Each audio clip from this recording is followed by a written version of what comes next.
我哋中國人咧有一句説話咧叫做咩嘢咧？教識徒弟咧，跟住點啊？就冇師傅啦嚇。最拿手嘅嗰個技術嗰個樣嘢都先唔話俾你聽你唔好話一般嘅幫助啦都唔話俾你聽，我話俾你聽呢啲都好大果報。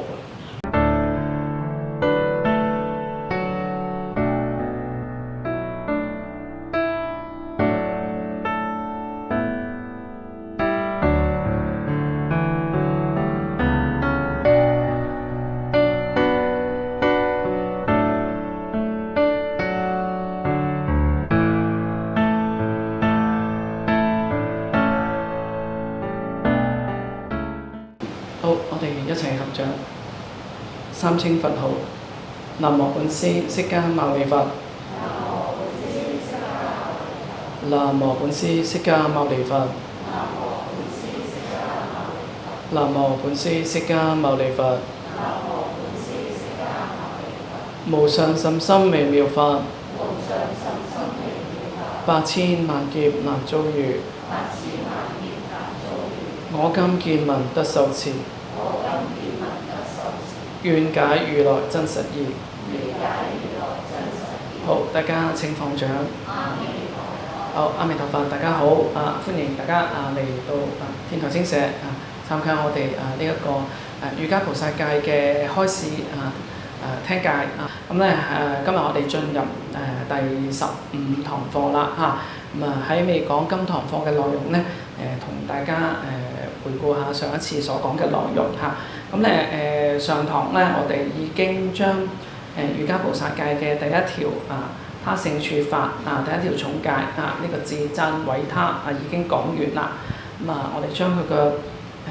定義啦即係為咗貪圖個人嘅名聞利養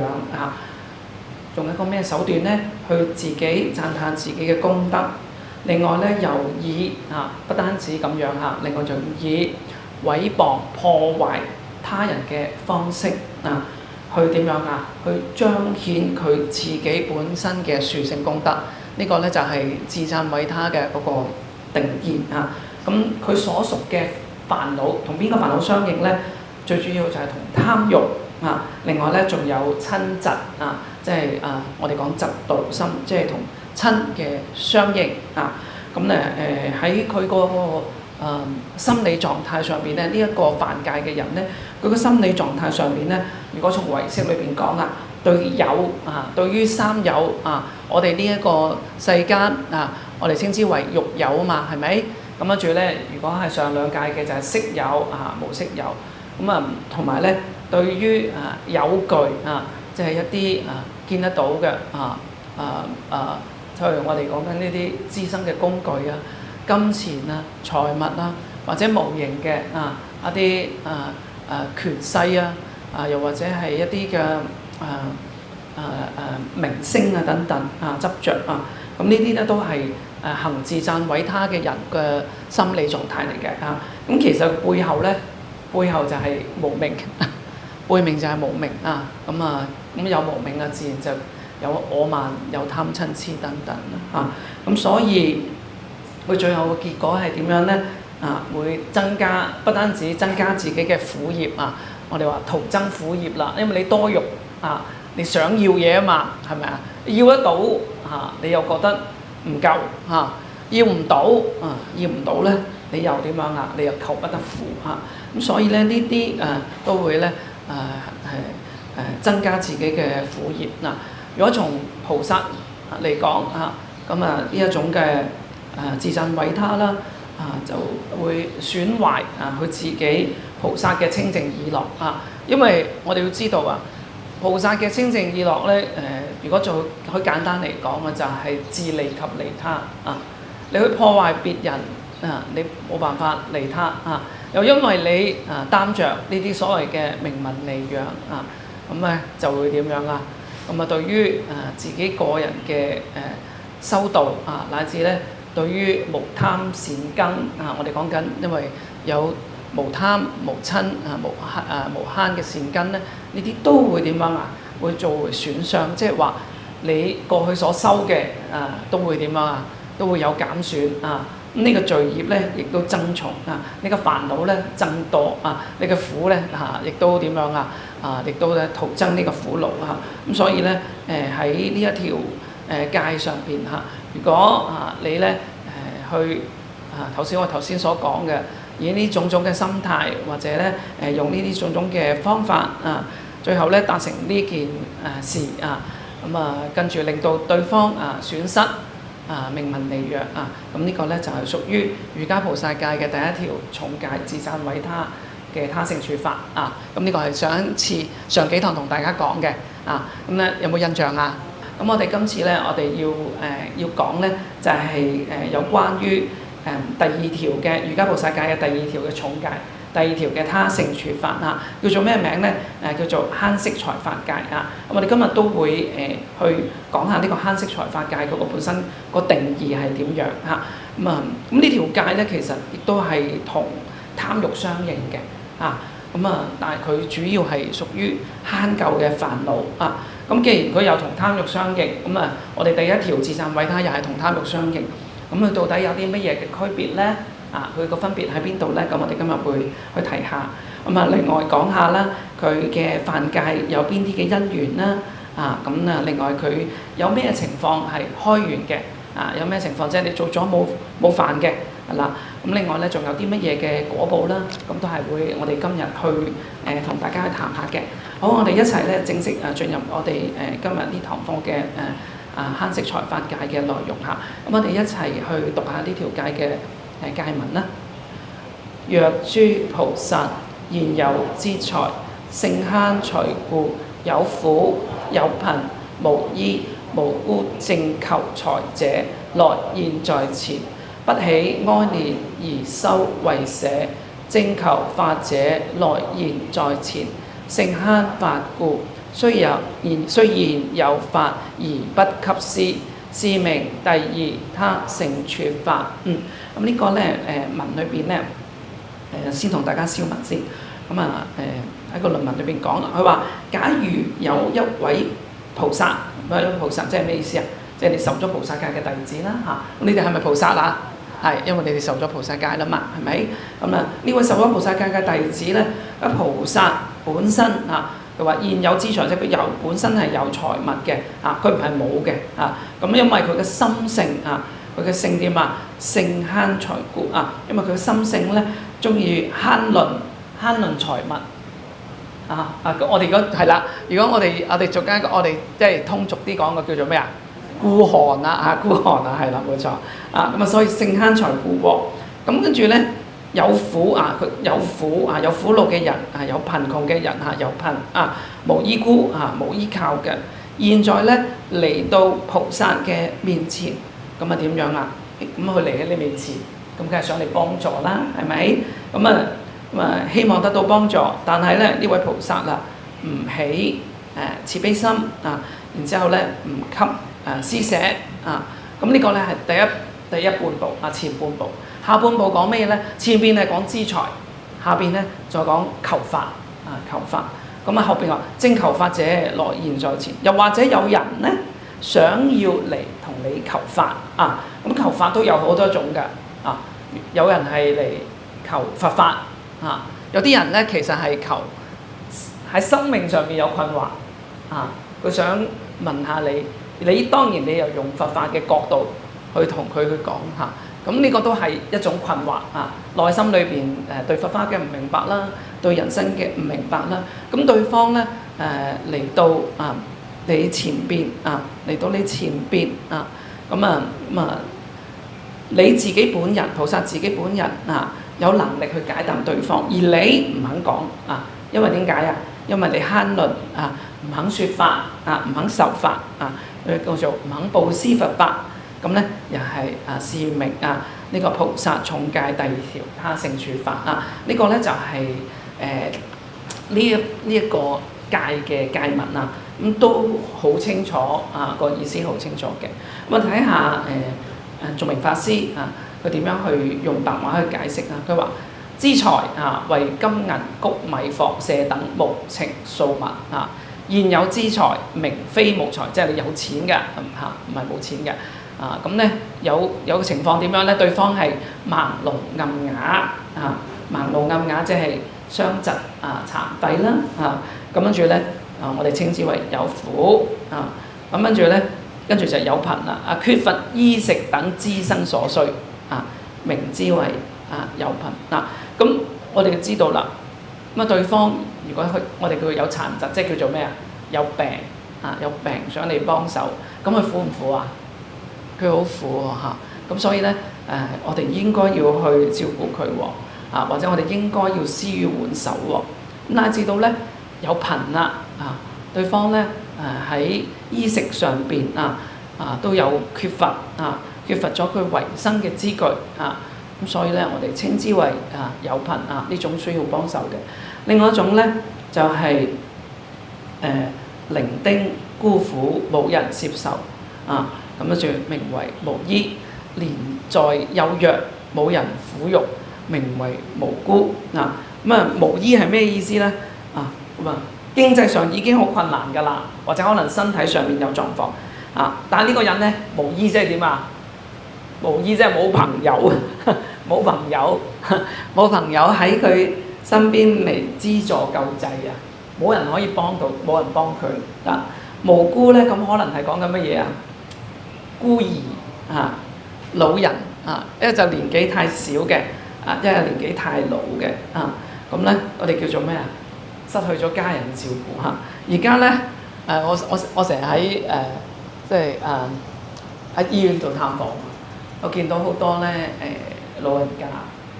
咁我哋探訪咧，我哋一去到個環境，我哋一眼觀察㗎嘛，係嘛？你見到咧，通常咧你會見到張病床，咁樣前面咪有張台俾你擺嘢。你見到呢個病人前邊紅溜溜嘅咧，你知佢冇人探你姑娘都特別就會同我哋講，你探下佢都冇人探，咁走埋去同佢傾偈話婆婆或者爸爸你點咁樣？佢話即係先了解佢身體情況而家點樣啦，治療得好唔好順唔順利，有乜唔舒服？第二樣嘢最緊要問佢係咩咧？有冇人嚟探你你有成好清楚有冇人嚟探你咁你見到嗰啲空溜溜嗰啲咧，通常你就一講呢句咧，有好多時就即係你就知道佢就話俾你聽冇人探咁大年紀都冇人探，即係點解冇人探？因為點解我哋成日要問佢有冇人探咧？因為你知道我哋係短聚嘅啫嘛，我哋去探佢都係好短嘅時間，短時間咁。我最緊要係乜嘢？佢平時有人支援佢嘛？你明唔明白？平時有冇親朋戚友有冇人嚟病咗冇嚟睇佢？咁你見到空溜溜冇人睇佢喎，咁點咧？佢話有啲社工嚟睇我啦。啲社工嚟睇你？咁你屋企人咧？佢話你冇仔女㗎？有，最近移晒民，陰公走晒即係話咁佢話咁點解你哋佢唔知你有病咩？咁樣我話都嚟佢知㗎，但係佢話要走，我奈何佢唔，我點即係我奈何不了佢，咁佢要走我都冇辦法。所以有時會睇到呢啲人咧就叫做乜嘢咧？無依無靠無依無靠，年紀太大啦又冇人，年紀好細嘅咧，如果我哋香港都唔係好緊要嘅，都仲有譬如有啲孤兒服務即係例如保良局等等你太老嘅時候咧，你真係揾個人，你身邊冇人冇物咧，真係好慘六親眷屬又冇你睇平時待人咧又有問題喎，咁佢同人哋嘅關係又唔好，又冇人嚟探你，自己嗰啲所謂嘅老來咩蟲子又走埋，咁你真係好慘嘅。咁通常就不過我知道佢有社工去照顧，咁但係呢啲咧通常都係好唔開心嘅，通常都好唔開心。試過有一個又係好慘個男仔嚟嘅，個男仔啱啱確診係癌症咁樣，咁佢同我講佢自己都即係第一佢自己知道自己都係好無助啦咁樣，咁跟住咧佢就我話但係又唔可以講得俾屋企人聽喎，又唔可以講得俾屋企人聽，因為屋企人兩個年紀大，加上咧又有嗰啲叫做咩即係老人病不單止老人病，跟住再問我去咧，佢話我好擔心會撞到老人家。佢話點解咧？因為阿爸阿媽咧就喺邊度做緊化療，大家一化療咧，大家一撞到面咧，就係穿煲啦咁樣。即係你一聽到咧，真係個心都好噏嘅，真係。哎呀，一家成家人都病啊！所以呢個時候你睇下呢啲係咪真係好需要我哋去關心啊？係咪？咁我哋所以講嘅呢啲人咧，叫做孤苦伶仃啊，無依無靠啊，或者太老啊，或者太幼小啊等等啊，呢啲咧我哋都稱佢為貧苦眾生。好啦，咁我都講翻呢條界，咁啊佢話佢現在呢個人咧呢個人咧佢要嚟請你伸出幫手。所以我哋話叫譬如正求財者佢可能話俾你聽，咦佢有啲好困難我希望你能夠喺經濟上、金錢上隨份力、隨力咁樣去幫手啦咁所以佢簡非越你妄求即係佢呢個人咧唔係亂嚟嘅，正正當當佢真係有需要去幫手啦。咁我哋應該要點作為菩薩應該要點樣因為似菩薩而似菩薩，於此等眾生現在前，我哋應該要有慈悲心去幫助佢。但係呢度咧，你啱啱相反，你要孤寒，你唔想幫佢所以呢個性慳財孤你唔想幫呢個有困難嘅眾生唔能夠生起呢個同情、愛憐、憫念之心。而修為捨咁呢種咧就叫做真係叫做孤寒，叫做慳咁呢個咧，如果從喺對象上面嚟講咧就係有苦有貧無依無孤如果從事相上面嚟講咧如果從事相上面嚟講咧，就係遇到呢啲人佢有困難嚟到你菩薩面前尋求協助。但係咧就被你菩薩拒絕。我想問下你，如果你遇到呢啲人，佢想過嚟揾你幫手，你會唔會幫佢會啊，你都會幫佢咁所以咧佢而家講緊呢一種點解會犯菩薩戒嘅就係因為咧你真係知道佢有需要幫手，而你唔肯佢幫手咧，咁你就犯到呢條戒。咁我哋一般人唔會嘅，尤其是我哋作為佛弟子，我哋作為菩薩啦，我哋唔會孤寒。就算你孤寒極都好啦。你都會點樣隨緣蓋份多多少少你都要幫得到手你唔幫多，你都要幫少係咪？咁佢而家去到你面前尋求你幫助啦，咁你本身又係有具足呢個條件去幫助佢，即係叫做有財你唔係完全冇財嘅。如果你話唔係喎，你打開銀包你都裏邊都穿窿嘅銀包，咁你冇辦法幫得到佢嘅咁就冇辦法啦咁就算你幫唔到佢。咁你都要點樣係你或者你可以揾其他人可以幫佢係咪先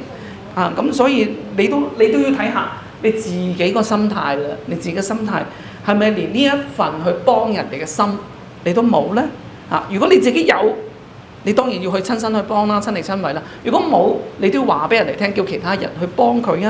咁如果係咁樣呢，我哋先至會同菩薩道相應嘅咁但係因為你習慣咗有個習慣咩呢？慳貪相應，慳貪相應。所以咧，對方喺生活上邊有困難呢，你作為菩薩呢都唔願意布施呢個叫做慳財法，慳財法。咁另外一種呢另外一種係乜嘢呢？就慳識乜嘢呢？慳識佛法啦頭先係慳財，而家就慳法咁法咧裏邊咧就續明法師呢度講法有兩種於法具足勝解，有力能宣説。第二咧，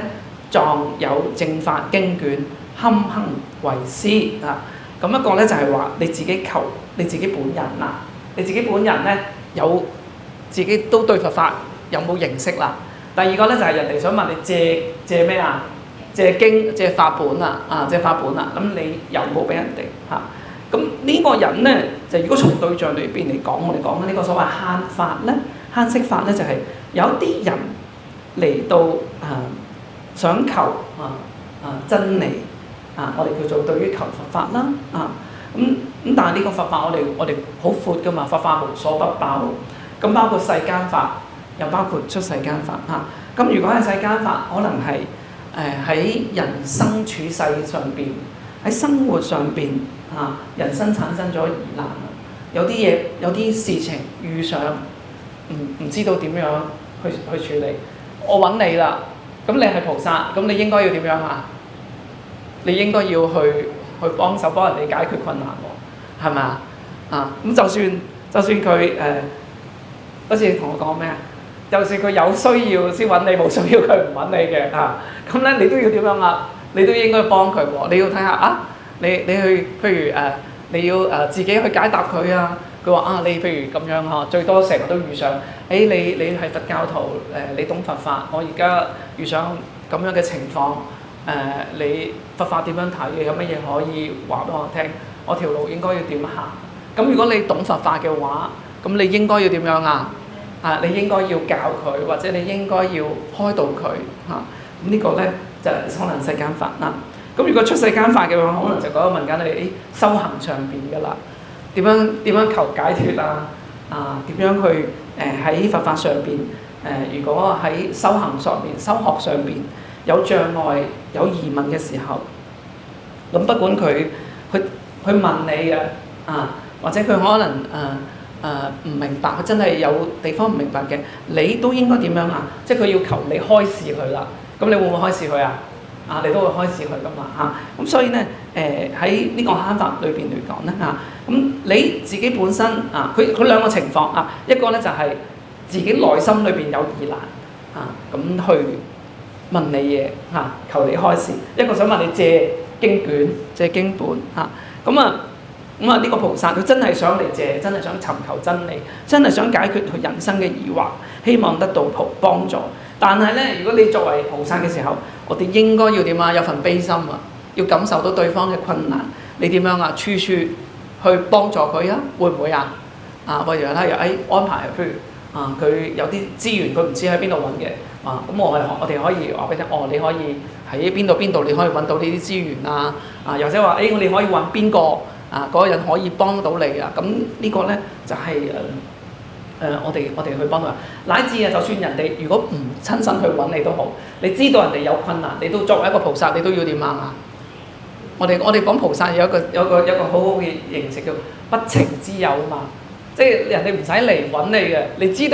知道有困難，你都應該要主動地點樣主動去關心幾句問下而家呢個狀況點樣個身體如何個治療進度點樣有冇人去照顧你又或者你有冇需要啲咩嘢嘅唔同嘅資訊，你都應該要點樣你都應該要去你冇問你都應該要講俾人哋聽要講俾人哋聽。咁呢個咧就係從對象裏邊嚟講。如果從件事裏邊嚟講，慳法就點樣咧？人哋有困難無論喺佛法上邊、解脫上邊，或者喺生命意義上邊都有疑惑咁人哋去到你面前去揾你幫助，但係咧被你拒絕，你拒絕唔話俾你聽，點解唔話俾你聽？係啦，兩種情況，求法嘅一係就點樣咧？一係就話俾你聽，哇！我教識咗你，咁跟住咩我教識咗你之後，跟住我咪咩咯？我咪俾你破咗我咯，係嘛？人哋嚟親近你，咪唔嚟親近我咯。有啲人係咁樣嘅喎，有啲人咧就係唔捨得啦咁就係你要諗下對方係咪真係唔識或者唔明白有困難咁你應該要想盡辦法去幫人，唔係即刻去諗起你自己。我哋中國人咧有一句説話咧叫做咩嘢咧？教識徒弟咧，跟住點就冇師傅啦最拿手嘅嗰個技術嗰個樣嘢都先唔話俾你聽你唔好話一般嘅幫助啦都唔話俾你聽。我話俾你聽呢啲都好大果報好大周嚟冇錯佢講埋就係講周利頻陀邪。我哋講過有個叫周利頻陀邪嘅，你知唔知佢個前世？你咪話好蠢噶嘛，500阿羅漢嚟教佢咁都教唔掂嘅。教前面一句，第二句咧，跟住咧就第二句咧就前面嗰句就唔記得噶啦，跟住咧再教翻前面嗰句咧，跟住後面嗰句又唔記得啦。500個阿羅漢都教唔到咁呢個人係咪好蠢？係咪好蠢大家覺得佢蠢唔蠢先？大家梗係唔敢講啦，佢阿羅漢都應該話佢蠢啦但係喺個事相上面睇到佢真係好蠢。500個咁有經驗嘅阿羅漢去教導佢，都教佢唔掂背極佛陀教嘅偈頌都背唔到喎。好啦，好彩，後來有佛陀教咗一句掃地掃地掃心地，於是乎咧就開悟啦。於是乎開悟啦。咁你話哎呀，點解即係大家都覺得話，呢個人咧真係太過愚昧啊，太過愚笨。我話俾你聽，人咧今生咧有啲特徵咧，你就可以，人哋成日都問，我點樣知道我前生嘅嘢？今生你哋有啲咩特徵咧？你就知道你前生過去做過啲乜嘢。而家你睇下周利槃陀邪，周利槃陀騎下，佢今生蠢，你估佢過去生蠢唔蠢啊？佢過去生一啲都唔蠢啊！人哋係教授師嚟㗎，教事出名門啊！但係咧就因為慳法有好嘢最好嘅佛法跟住點樣啊？收埋，教少你一步，教少你半步，於是乎咧就咁得今世咁困苦啦。所以你話咧慳法呢件事咧，呢件事咧其實果報咧都好大嘅本來好聰明，一路修行咪好咯你今生好彩仲遇翻佛陀啫喎，你遇唔到佛陀咧，你就點樣啊？你就步步都退步啦，500阿羅漢都搞你唔掂，仲有邊個幫得到你啊？咁所以呢度裏邊嚟講即係話你本身有能力嘅喎，你可以解決到對方嘅疑惑嘅喎所以我哋講有具足勝解力能夠宣説佛法，能夠亦都有點樣有相應嘅法本咁咧，你亦都知道對方咧，因為透過你咧，你可以得到部分明白佛法嘅真理咁對方好誠懇咁樣嚟到向你求取佛法，無論你親口講嘅又好，無論你借經本俾佢都好啦。但係咧作為菩薩咧，你唔願意俾佢我哋話稱為我哋唔做法布施咁所以咧就點樣所以咧呢啲咧就係慳法呢啲叫做慳法。頭先咧就慳財財物上面嘅，跟住咧而家就慳呢個所謂嘅法啦。對於佛法義理你咧慳食咁我哋再睇下咧，關於呢個所謂嘅慳嘅呢一種喺唯識上面咧，去點樣去講呢個慳嘅個體性係點樣咁唯識講乜嘢咧？佢話慳者擔着財法，不能為捨，悲論為勝能將薄慳，彼速為業。咁嘅意思係咩咧？佢話慳者即係慳呢件事咧，佢係咩咧？佢係擔着擔着係咩嘢迷執住呢啲所謂財物或者佛法義理跟住點不能夠為捨佢點樣佢吝嗇秘論為捨，佢收買吝嗇唔想俾你跟住咧，佢會最大嘅問題就係點能將不慳因為我哋講無貪無嗔無痴無慳等等呢啲善根，我哋要增長佢但係如果你行慳法，心裏邊跟慳相應嘅話咧於是乎咧就會能將呢個不慳嘅善根咁跟住佢話彼係乜嘢？即係庸劣啦，卑鄙嘅意思速收藏收埋佢咁樣咧，作為呢一個慳嘅一個嘅狀態咁所以咧，如果我哋知道慳嘅人咧通常咧第一心性唔捨得將財物或者咧將佢懂得嘅佛法義理咧去布施俾人哋。咁你話佢其實咧呢個慳咧都係歸屬於貪噶嘛。咁同之前咧講呢個貪着財法或者我哋講為咗財法而自讚為他，咁有咩唔同咧？咁又或者同貪同埋慳有冇咩唔同咧？大家有冇諗過貪同埋慳有咩唔同？如果講貪嚟講貪就係你貪着啲財物或者貪住啲佛法，自己咧諗住點越得多越好，你想要越多越好。慳嘅係咩意思？慳嘅係你已經得到手啦，跟住唔好花出去，呢個叫做慳。大家明唔明白第一個咧，我未有，或者我想要有，我想攞啲多啲叫做貪慳咧就係我已經有咯，但係我唔想俾你我唔想俾你唔好將我啲，即係我俾咗你之後，我會蝕咗，意思係咁樣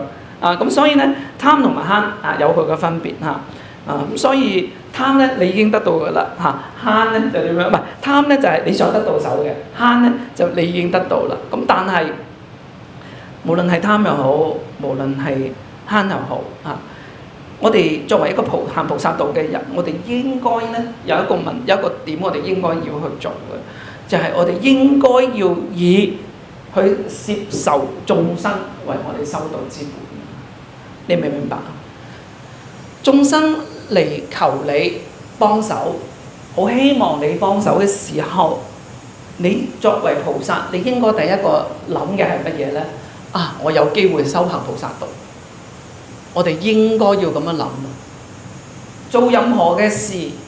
眾生嚟嘅因緣嚟到你面前，需要你幫助，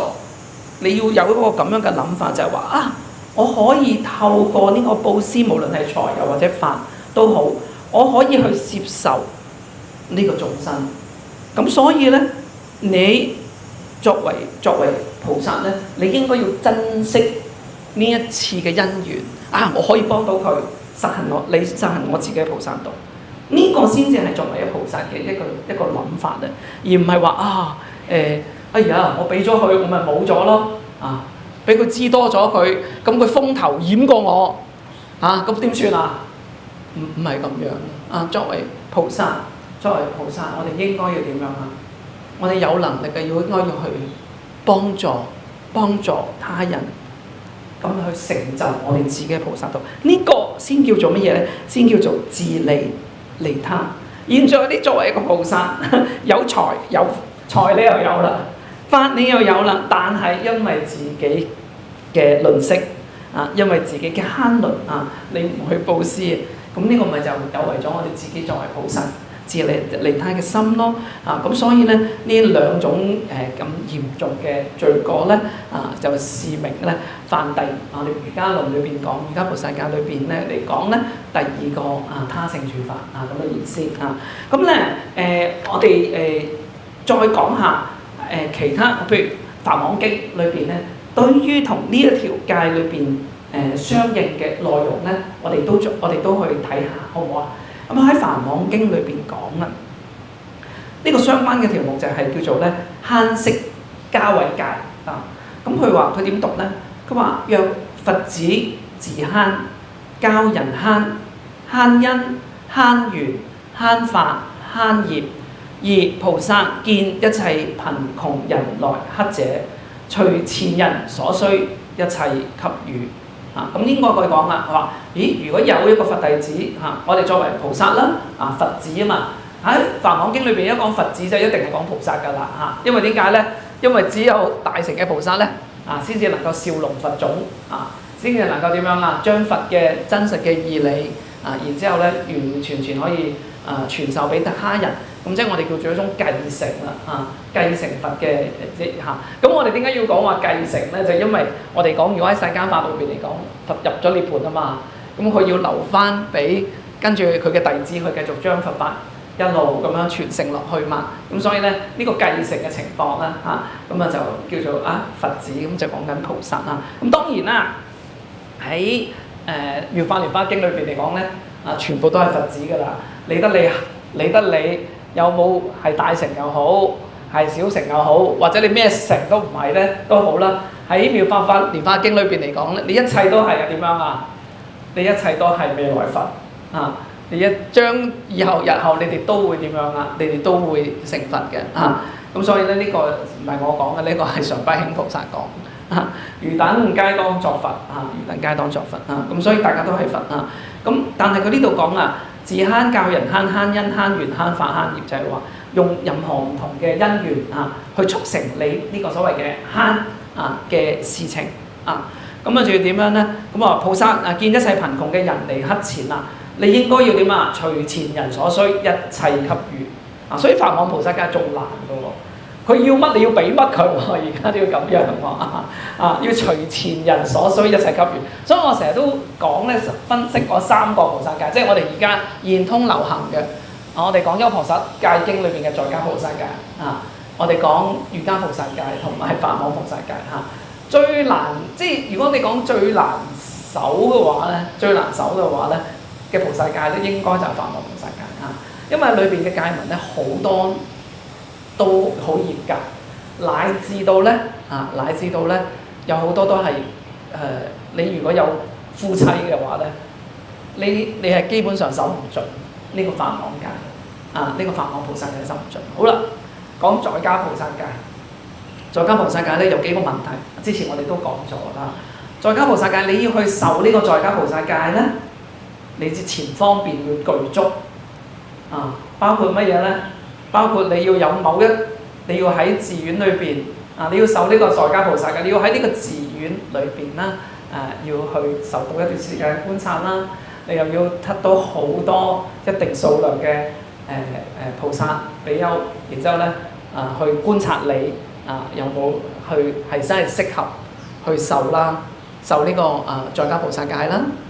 有冇你有冇種種其他嘅你嘅六親眷屬有冇都同意你去受呢個菩薩戒啦？嗰個之前我哋都提過，咁所以咧喺現在好多祖師大德就講啦，呢個在家菩薩戒咧，佢受呢個在家菩薩戒咧。佢係屬於菩薩戒嘅根本，咁菩薩戒嘅根本咧，咁就有人就講啦，佢話呢個佢亦係根本，咁就同不即等於佢係菩薩戒，不即等於佢係菩薩戒嚇。咁當然啦，有人同意，有人唔同意嘅，有人話菩薩戒根本就係菩薩戒，有人話唔係，咁但係呢個菩薩戒嘅根本係喺部經裏邊係佛説嘅。咁就唔使去多論，但係你點樣去詮釋呢個字咧？就係要你自己嚇。但係我自己個人覺得嚇，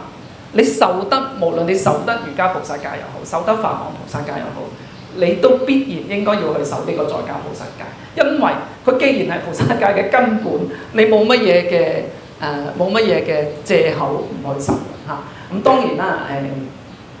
有人就話啦，受咁多戒我持唔到。咁點？唔係受唔受幾多戒持唔到，你應該係每一條戒你都要盡力去持嘛。你唔係應該諗住你自己做唔到幾多，係應該諗下，既然你本身係大乘嘅佛子裏邊嚟講，你既然對大乘有信心，既然你自己將來係成，你應該要點樣啊？你要將呢一份信仰，將呢一份嘅信念去堅固佢，乃至要付諸於行動。我哋應該要咁樣做。如果你受完菩薩戒，你可以全部所有嘅戒你都做得到嘅話咧，咁你就係乜嘢咧？你就係佛啦。因為點解咧？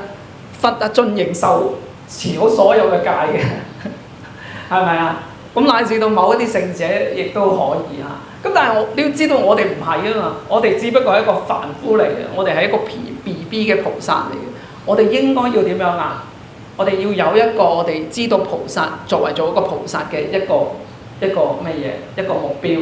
或者我哋應該咁樣講，我哋要隨分隨力去做到，做唔到我哋要生起慚愧心。當然啦，你唔好犯到四根本戒。四根本戒係乜嘢啊？殺盜淫妄嘛，係咪啊？你作為菩薩，你唔好話一個菩薩，或者你未受菩薩戒一個佛弟子，你就算唔學佛啊，殺盜淫妄呢個都係人嘅道德嚟噶嘛，我哋都唔應該去犯啦，係咪先？咁你除咗呢幾樣問題之外，好啦，其他嘅戒條上邊，咪隨分隨力去做咯啊！咁我哋做得幾多，我哋去做啊；做唔到，我哋生起份慚愧心啊！今生我哋只能夠盡力做，而唔係話哎呀我做唔到啦，跟住我就呢樣我又做唔到，嗰樣我做唔到，我寧願唔辭啦，我好大壓力。我話俾你聽，做人邊度冇壓力㗎？每個人都有壓力嘅，每一件事都要壓力。咁壓力要點樣去處理好佢？壓力係點樣處理？壓力係需要靠實力去處理好佢。你就要慢慢點樣啊？你要慢慢去增強自己嗰個能力啊！令到自己能夠有機會去持守好啊！咁當然我哋喺娑婆世界，我哋生命好短暫啊！我哋修行嘅時間好短啊，所以我哋講緊有命續啊嘛，係咪？咁既然修行時間咁短嘅時候，我哋能夠做嘅亦都真係唔多。但係我哋既然有一個街拉俾我哋去跟隨嘅，咁我哋又對大乘有信心，對佛法有信心嘅話，我哋就應該要去持守，我哋就應該要去做。所以上次有人有傾到話咩？有人學咗好耐佛，又親近好多唔同咩嘅即係出名嘅嘅法師，咁全部都赫赫有名㗎啦。但係咧跟咗好多年啊，佢都唔願意去歸依。咁啊有人就問我應該要點樣去勸導啊？你要諗下喎，呢個人已經跟住嗰啲，我都唔係赫赫有名嘅喎，佢跟住嗰啲都赫赫有名嘅法師喎。咁你仲諗住想同佢講咩道理啊？你唔使講，我哋叫佢拜佛啊！我話點解要叫佢拜佛？業障重，有乜理由啊？跟咗咁多法師，跟咗咁多識講嘅咁講得咁好嘅，你都咁耐，你都仲未打動佢歸？你要知道喎，歸依呢件事唔係我叫你去歸依嘅喎，佛陀當日成道之後叫你歸依三寶啊，係佛陀話俾你聽嘅喎。佛陀都叫你唔聽，我點叫得你聽啊？咁你跟咗咁耐，喺佛堂做咗咁耐嘢，你都唔去歸依，咁你仲唔係業障重？你咁咪好好去拜佛啊嘛！所以你唔使再同佢講咩道理。所以有時候我哋人係咁樣啊，你自己好多嘢咧，喺你自己心理障礙咧，都係叫做乜嘢？都係業障嚟嘅，阻你向前修道都係業障。咁我哋係點樣啊？第一，我哋要建立正確之見先啦，要多聽聞佛法啦。搞清楚啲觀念先，應該好似阿法師講，我哋應該要點樣去做，點樣去面對我哋做到或者做唔到嘅事情，乃至到我哋應該要點樣啊？我哋應該要去明白我哋人生裏面即係有好多嘢未能夠圓滿嘅時候，我哋都係自己業力，我哋應該點啊？多求懺悔慢慢去完善佢。呢個呢先至係我哋應該要去做嘅嚇。咁但係無論你而家既然你受咗菩薩戒啦知道個戒本個義理程度喺邊度咁我哋應該要咧去跟隨住個戒隨分隨地去做啦。不過即係我自己講翻話如果喺梵網戒裏邊嚟講咧咁多個菩薩戒裏邊嚟講，除非你發心去修清淨嘅法行，如果唔係咧在家人咧，即係我都係跟隨老法師嗰度去講嘅。在家人去受梵網戒唔太適合咁但係如果你係真係你係出家者出家嘅人或者你諗住係終身守梵行嘅居士你去受咧都得但係你要睇下佢啲居民真係好唔容易嘅喎好唔容易嘅佢話隨前人所需，一切給予，你應該要俾晒佢㗎。佢要乜你要俾乜佢跟住咧下一句啦而菩薩以惡心瞋心乃至不施一針一錢一針一草咁即係點啊？你作為菩薩受咗菩薩戒啦你以惡心或者用瞋心你都唔肯點樣去布施好少嘅一錢一針一草你都唔想去布施，或者有人嚟求法有人嚟求法，你不為説一句一偈一名塵許法即係話俾你聽，多嘅唔得，你少嘅都唔得喎，少嘅你都唔願意跟住下邊呢個就有唔同啦。而反近辱罵者是菩薩波羅夷罪。波羅夷罪我哋之前講過啦，斷頭嘅意思即係都係代表重罪啦代表重罪咁而家佢呢條戒呢，相應嘅就係作為菩薩慳惜財同埋法，唔肯布施咁但係如果喺《梵網經》裏邊呢度咧，再加埋就係話咧，你不單止唔布施，你仲要點樣有冇睇到反近辱罵對方唔肯俾，仲要鬧人哋咁呢個咧你就變咗點你就犯菩薩重戒波羅夷罪啦咁所以呢度裏邊咧其實有去談到幾個種種嘅因緣談到幾種嘅因緣如果我哋咁樣講如果你作為受菩薩戒如果對方咧有呢個嚟求法嘅時候，因為你咧慈慳自己唔願意俾自己孤寒跟住咧不單止自己唔願意，跟住仲要教人慳你自己唔好意思啦，請人哋去幫你拒絕佢都唔得嘅喎。呢個自慳，自己親口拒絕，教人慳自己唔好意思拒絕咧，你叫第二個人跟住點樣幫你去拒絕呢個叫教人慳咁跟住咧種種嘅一切慳因慳月慳飯慳月嚇。咁啊，你點樣啊？做種種嘅事情都係為咗乜嘢啊？都係唔想去幫助佢唔想去幫助佢。咁所以咧，如果喺呢條界嘅犯戒嘅情況裏邊嚟講咧，我哋要睇下啦，就係有五重嘅因緣就會成就呢個慳法第一個咧就係眾生我哋之前其實都係略都係有咁樣去同大家提過我哋犯戒咧要個對象成就對象成就，咁對方係眾生。對方眾生係咩叫眾生咧？咁即係佢又係有情識嘅，你知道佢係一個人第二個咧就係眾生相，你對方係一個人，對象係一個人佢嚟向你求財求法。再嚟咧就係你心裏邊亦都好清楚知道對方係眾生啦咩眾生佢有情識㗎啦有明瞭性㗎啦有感情嘅人啦等等跟住咧呢個咧就係從對象裏邊講，從你自己嚟講咧就係有慳慧嘅心啦。你自己心行係點樣你嘅內心存在呢個慳吝隨住呢個慳識嘅心仲要點頭先我哋喺《梵網經》裏邊講你有鄙視同埋咧有毀辱他人嘅心呢個咧叫做慳慧心，慳慧心於是乎你點最後個相出嚟啦，是慳相頭先係屬於心嘅，現在咧就係你身行啦。你嘅身行係咩意思咧？你嘅身所表現，你現在咧用口業去毀罵、去拒絕，乃至咧可能你用身業去打人哋趕人哋走等等呢個做啦慳嘅相，是慳相第五咧就係成就叫做前人領解，對方感受到我嚟求你施捨，對方感受到你對佢嘅拒絕啦。如果呢五個緣都能夠具足嘅話咧，就會構成呢一條嘅重戒會構成呢個重戒所以咧喺我哋學界裏邊嚟講咧好多呢啲咁樣嘅事緣咧，我哋都要知道有時話我到底有冇犯戒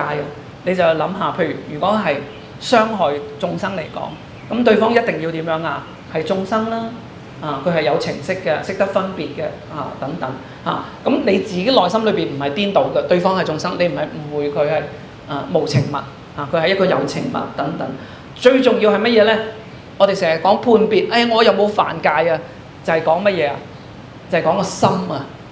你個心裏邊有冇跟煩惱相應，多啲少少或者好微細，如果有嘅話，你應該會犯戒㗎啦。因為你個心本身同呢個煩惱相應但係如果你要真真正正去表現到出嚟，即係話我而家嚟真係求你去布施，而你去示咗個動作包括身口等等，咁你咪即係已經係點樣已經出現去成就啦。咁有啲又好特別嘅，有啲係好特別嘅，佢唔打你，佢又唔鬧你，但係咧佢咧暗諷你。咩叫做暗諷大家知唔知咩叫暗諷即係講啲嘢俾你聽，酸你講啲嘢嘅叫做酸你咁即係暗諷啦咁等等咁對方明咗理解咗前人領解，咁你就會犯到呢條戒，你就會犯到呢條戒。所以咧有時你要睇下我自己有冇犯戒，其實就喺呢一啲地方裏邊去判別啦。唔係我當時冇呢種心態嘅喎，我當時完全我都唔知係咩一件事喎。咁你冇犯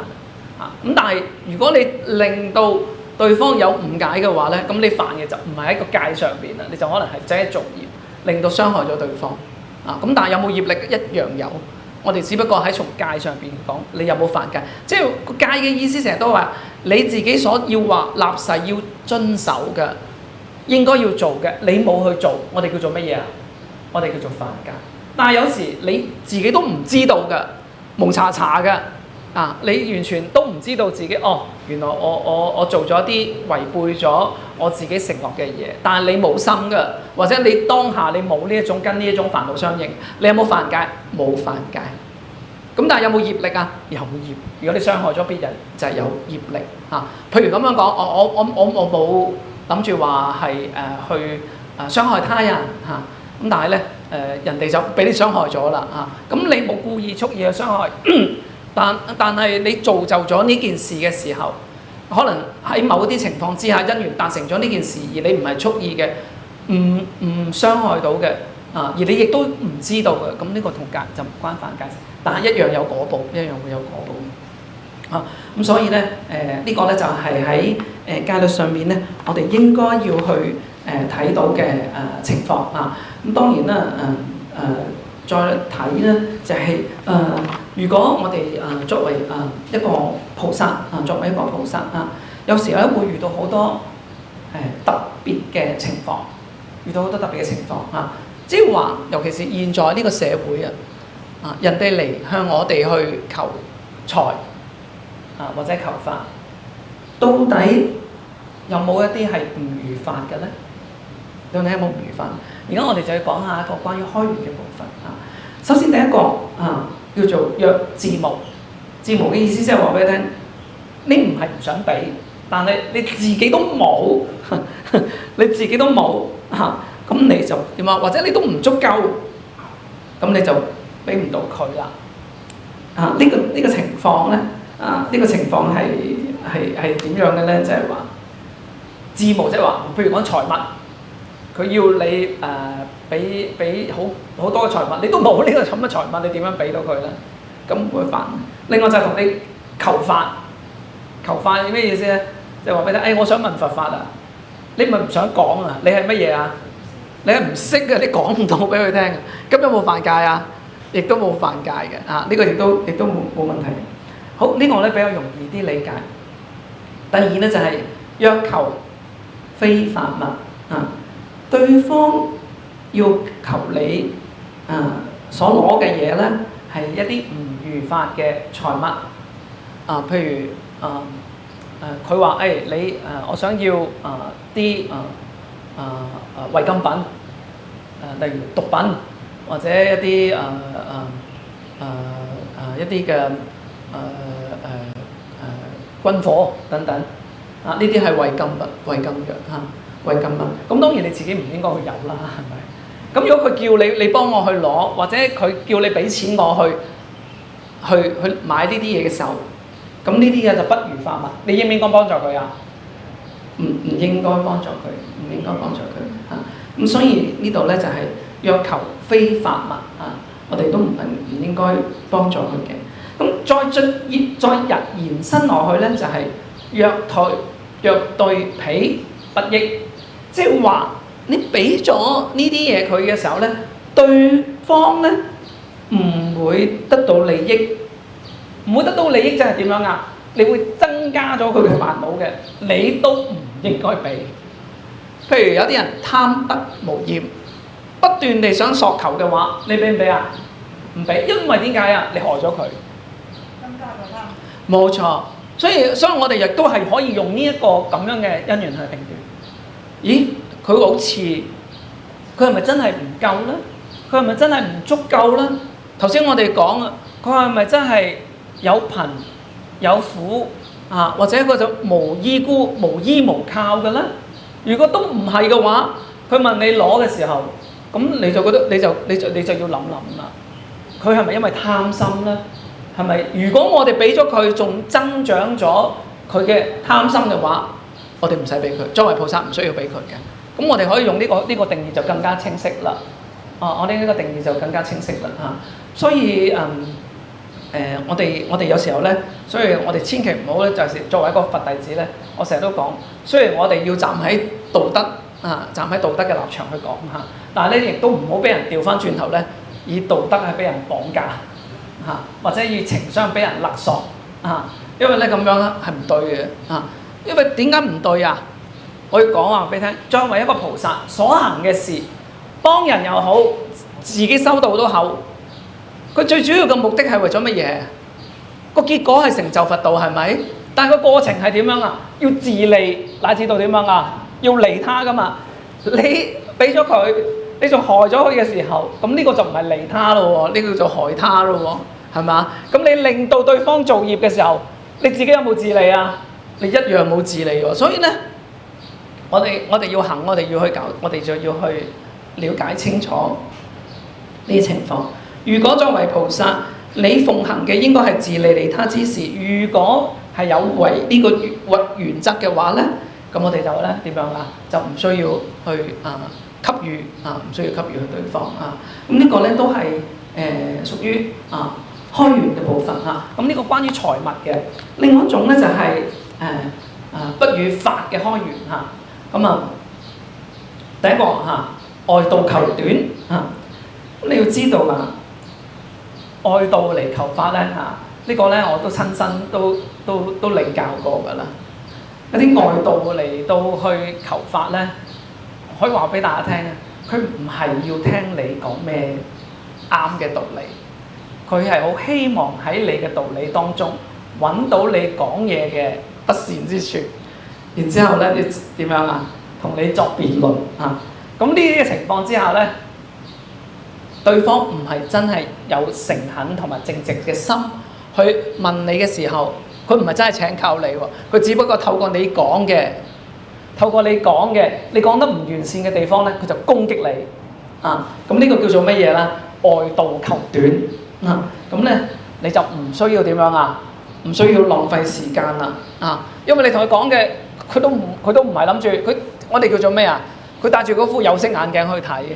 佢唔係真真正正去求法或者互相去討論，乃至互相去令到自己去成長嘅，你又唔使浪費時間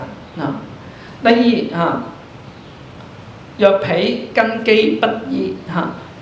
如果喺求法方面裏邊嚟講咧，如果對方所求嘅法太過深奧啦，對方嘅程度咧都未達到，你講咗俾佢聽，越講佢就越亂咧，亦都唔使講亦都唔使講因為唔啱佢第三咧就係自未通利頭先我所講嘅，自己都未收到，自己都未得，人哋嚟求你都唔知點答人哋，咁就點樣你就無謂受法啦咁呢啲咁嘅情況咧我哋都係作而不犯冇問題嘅所以喺持戒上邊咧，我哋要活潑，我哋懂得戒律上邊咧點樣會知道佢個心態狀況係點樣乃至到咧越點樣先至會犯到呢條戒點樣犯到呢條戒咁我哋都通通要去學習，同埋要理解，最基本要理解嗰個戒文所講嘅內容即係要問翻你睇完嗰條戒，除咗你哋誦戒之外，你要知道個戒講啲乜嘢個內容咁所以呢個我哋都要明白嘅。咁最嚟咧就下落就係要講嗰個果報問題咁當然啦，頭先都講咗啦因為好似周利頻陀卡佢前身慳法最後咧就會得到咩愚鈍愚鈍嘅果報咁如果你慳財啦，慳財就點樣咧我哋講布施就能夠得財嘛我哋無論你付諸自己嘅體力去工作，乃至將你自己所有嘅隨份隨力去幫助呢個社會，幫助有需要嘅人咁你下一生係點樣因為你嘅布施，藉助你嘅布施，下一生你嘅財富就會充足就會圓滿咁但係調翻轉頭講，慳財你就得到感得貧窮慳法你就得到愚鈍咁如果係好嚴重嘅涉及咗一啲好大嘅錯過咧，或者累積咗呢個慳法好積集到好嚴重嘅一個勢力嘅時候咧，就可能會墮落三途咁如果慳貪會唔會墮落去邊個惡道慳貪會墮落去邊個惡道惡鬼道會墮落惡鬼道咁所以如果我哋唔想墮落惡鬼道咧，我哋應該要經常點樣要去布施其實呢一種都係我哋要去分析翻呢種所謂嘅慳貪咧，其實睇埋呢個續明法師所講最後嘅內容佢話菩薩之道以攝取眾生為本，以布施財法乃為攝取眾生最好嘅辦法今菩薩有財有法而慳吝彼劫毫無悲心，不行為捨正為菩薩大菩提道不利自他，即是為他慳救之所成福。是故說明第二他勝處法呢度亦都講得好清楚。作為菩薩本身應該我哋要常常去幫助眾生如果我哋對於財法有所吝嗇對方真係有需要嘅時候，你又冇悲心唔行為捨咁呢個咧就為菩薩道，不能自利，亦不能利他啦咁被呢個所謂嘅慳貪煩惱所折服所以咧叫做第二他勝傳法個意思係咁樣咁所以其實呢一種所謂嘅慳呢種嘅慳嘅背後嘅動機，都係一種自我保護嘅機制嚟。咩意思咧？因為我唔想，因為啲嘢係我，佢認為係我嘅，我唔想俾咗你，或者我唔想將我嘅嘢耗損。然之後咧，佢認為呢啲嘢都係佢自己個人，所以佢就點樣貪嘅時候，佢就想盡量攞，盡量要，千方百計。慳嘅時候咧就係點佢唔想將佢花出去其實呢啲都係咩咧？生死嘅流轉根本，生死嘅流轉根本所以如果作為喺自己嘅人生裏邊嚟講，自學修行裏邊嚟講，慳法呢件事咧如果我哋有呢一種咁嘅煩惱嘅話我哋即係有呢個所謂嘅我心呢個我慢心你話你真正修道你就好困難㗎啦如果你再嚟講作為菩薩要去自利利他，既然財法可以幫助我哋令到我哋福德智慧都圓滿，但係你又唔去做咁所以呢個咪有違你自己菩薩嘅清淨意樂咯。咁最後亦都係障礙你自己行菩薩道嘅一個業力咁所以我哋作為菩薩咧，我哋對於慳惜財法，點解喺呢個瑜伽論裏邊呢條戒裏邊要特別去話俾大家聽，就係話我哋咧就要知道原來慳惜財法會障礙我哋自己修行嘅，所以我哋要點樣我哋應該要多行布施啦我哋喺布施之餘，我哋清唔清楚要點樣行我哋清楚啦，知道咩情況我哋應該要布施，咩情況我哋唔應該布施，咩情況之下我哋先會犯咗呢條戒。咁我哋今日就講係呢個內容咁我哋咧而家一齊作個回向，願以此功德普及於一切，我等與眾生皆共成佛道。好，阿彌陀佛。